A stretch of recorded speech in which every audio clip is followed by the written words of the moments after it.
साथियों नमस्कार।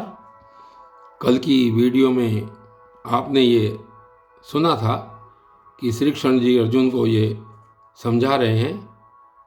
जब अर्जुन ने पूछा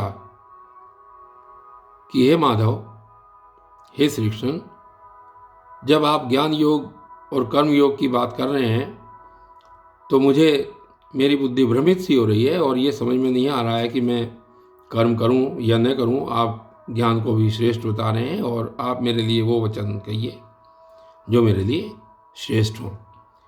तब श्री कृष्ण जी ने बताया कि कर्म से भागने का कोई उपाय नहीं है। कर्म तो मनुष्य न करते हुए भी कोई न कोई कर्म करता रहता है। और उन्होंने फिर ये कहा कि कर्मों को अनासक्त भाव से, आसक्ति रहित होकर करना चाहिए। और आगे फिर उन्होंने ये बताया था कि जो शास्त्र में विहित कर्म हैं, जो शास्त्रों के द्वारा बताए गए हैं, उन कर्मों को तो कर। उन कर्मों को न करने की अपेक्षा कर्म करना श्रेष्ठ है और कर्म करने से तेरा शरीर का भी निर्वाह होगा। इसलिए कर्म करना तेरे लिए प्रत्येक विचार से श्रेष्ठ है।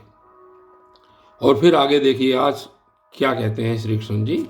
आगे इस कर्म करने को और आगे बढ़ाते हुए कह रहे हैं, यज्ञार्थात् कर्मणो अन्यत्र लोकोऽयं कर्म बंधन है, तदर्थम कर्म कौन्तेय मुक्त संग समाचर। और आगे क्या कहते हैं कि यज्ञ के निमित्त किए जाने वाले कर्मों के अतिरिक्त, यानी कि दूसरे कर्म में लगा हुआ यह मनुष्य कर्मों से बनता है। यानी कि जो कर्म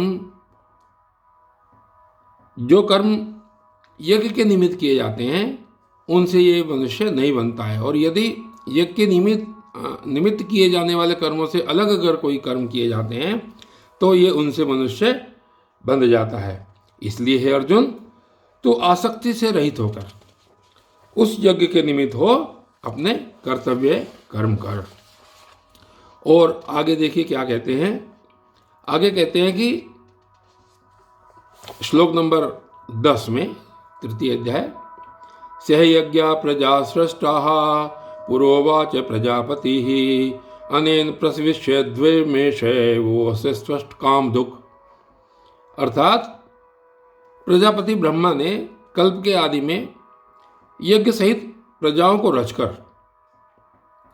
कहा कि तुम लोग इस यज्ञ के द्वारा वृद्धि को प्राप्त हो।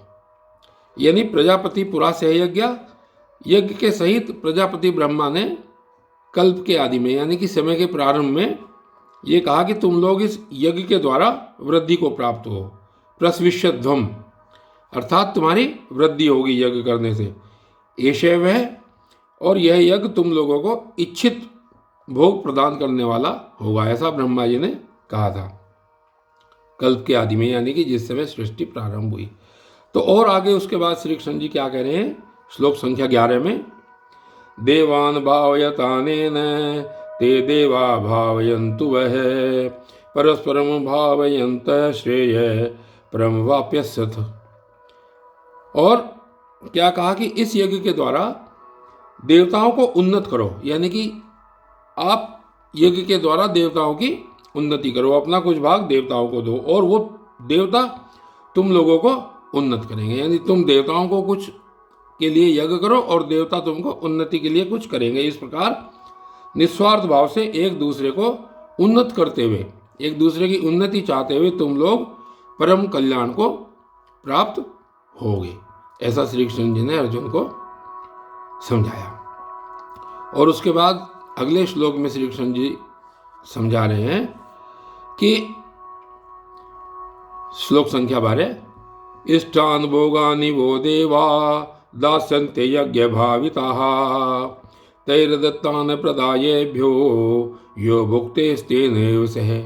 और फिर देखिए आगे क्या कह रहे हैं कि यज्ञ के द्वारा बढ़ाए हुए देवता, जब आप यज्ञ करेंगे तो यज्ञ से देवता बढ़ेंगे। यज्ञ भाविता देवा, यज्ञ के द्वारा बढ़ाए हुए देवता तुम लोगों को बिना मांगे इच्छित भोग निश्चय ही देते रहेंगे। आप नहीं मांगेंगे तब भी देवता लोग आपको इच्छित भोगों को देते रहेंगे और उन देवताओं के द्वारा दिए हुए भोगों को जो पुरुष इनको बिना दिए स्वयं भोगता है वह चोर है। वह चोर है। भुक्ते से स्तेन एव, वह चोर ही है। इसका मतलब क्या हुआ? इसका अर्थ ये हुआ कि श्री कृष्ण जी ये समझा रहे हैं कि तुम यज्ञादि कर्म करो और इस प्रकार यज्ञादि कर्मों से देवताओं को उन्नत करो, देवताओं को प्रसन्न करो और वो देवता बिना मांगे ही आपको सब भोगों को देंगे। लेकिन जो व्यक्ति बिना उनको दिए हुए, बिना यज्ञ आदि कर्म किए हुए स्वयं ही उन भोगों का भोग करेगा, वह व्यक्ति चोर के समान है। इस प्रकार श्री कृष्ण जी ने आज ये बात कही और कल ये अध्याय जारी रहेगा। तब तक के लिए धन्यवाद।